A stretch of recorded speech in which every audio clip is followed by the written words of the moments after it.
Hi అండి. ఉప్పంచులు మేము ఎలా చేస్తామో మీకు ఈ వీడియోలో చెప్తాను. ఫస్ట్ మటన్లో పసుపు వేసుకోవాలి, తర్వాత ఉప్పు మిక్సీ పట్టి అప్పుడు వేసుకోవాలి. పసుపు ఉప్పు కొంచెం ఎక్కువగానే పడుతుంది, అంతే, ఇంకేమీ అవసరం లేదు. అయితే ఇలా మిక్స్ చేసి 2-3 అవర్స్ పక్కన పెట్టేయాలి. ఉప్పు పసుపు ముక్కకు బాగా పడుతుంది. అప్పుడు ఇవి ఎండలో ఒకదానికొకటి టచ్ అవ్వకుండా ఎండబెట్టుకోవాలి. ఫస్ట్ ఎండబెట్టిన రోజు ముక్కలో ఉన్న వాటర్ అంతా ఇంకిపోతుంది.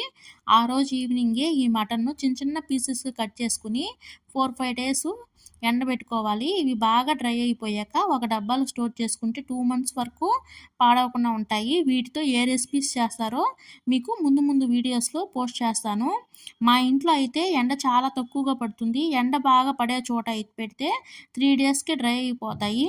హెల్త్ బాగాలేనప్పుడు ఇవి తినడం వల్ల త్వరగా రికవరీ అవుతారని మేము నమ్ముతాము. మీ సైడ్ ఏమంటారో వీటిని కామెంట్ చేయండి. మీకు ఈ వీడియో కానీ నచ్చితే ప్లీజ్ లైక్ చేయండి, సబ్స్క్రైబ్ చేసుకొని సపోర్ట్ చేయండి. Thank you.